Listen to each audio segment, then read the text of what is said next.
hoa, nhiều hoa đẹp quá. Mình chơi trò đố số đi. Được luôn, ai sai phải nhảy lò cò nhá. Đây là bông hoa đầu tiên, số 11 tiếng Anh là gì? 11. 11. Tới nào số 12? 12. 12. Giờ tới bỉm, số 13. 13. Sai rồi, phải là 13. 13. Lò cò đi. Ôi trời, đố na số 14. 14. 14. Số 15. 15. 15. Còn số 16. 16. 16. Tới số 17. 17.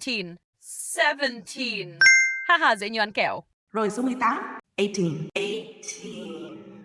Tới số 19. 19. 19. Câu chốt này, số 20. 20. 20. 20. Haha, thắng rồi nha. Trò này vui ghê. Giờ chơi gì nữa? Chạy đua nè.